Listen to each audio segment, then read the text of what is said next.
बहुला व्रत कथा के बारे में बताऊंगा और कथा भी कहूँगा।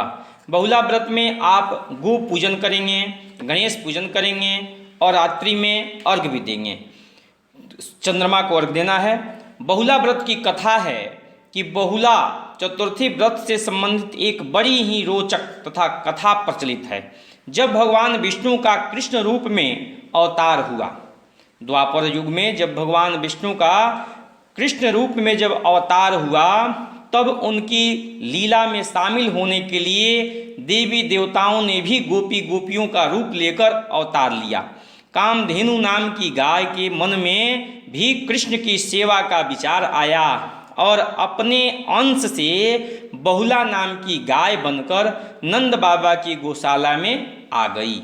भगवान श्री कृष्ण का बहुला गाय से बड़ा स्नेह था।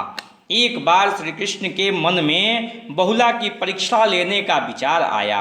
जब बहुला वन में चर रही थी, तब भगवान सिंह रूप में प्रकट हो गए। मौत बनकर सामने खड़े सिंह को देखकर बहुला भयभीत हो गई, लेकिन हिम्मत करके सिंह से बोली, हे वनराज, मेरा बछड़ा भूखा है, बछड़े को दूध पिलाकर मैं आपको अपना आहार बनने के लिए वापस आ जाऊंगी। सिंह ने कहा, सामने आए हुए आहार को कैसे जाने दूं? तुम वापस नहीं आई तो मैं भूखा ही रह जाऊंगा। बहुला ने सत्य और धर्म की शपथ लेकर कहा कि मैं अवश्य वापस आऊंगी। बहुला की शपथ से प्रभावित होकर सिंह बने श्री कृष्ण ने बहुला को जाने दिया। बहुला अपने बछड़े को दूध पिलाकर वापस वन में आ गई।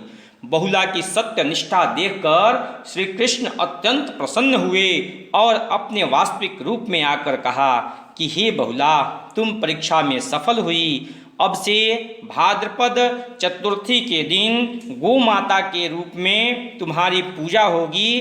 तुम्हारी पूजा करने वाले को धन और संतान का सुख मिलेगा। उसी समय से यह बहुला व्रत शुरू हुआ और बहुला व्रत पुत्र, धन और संपत्ति जो भी इच्छा है उसकी पूर्ति के लिए बहुला व्रत किया जाने लगा।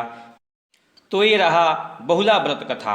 आप भी इस कथा को अपने इस मित्र के पास शेयर करें और भगवान की कृपा पात्र बने।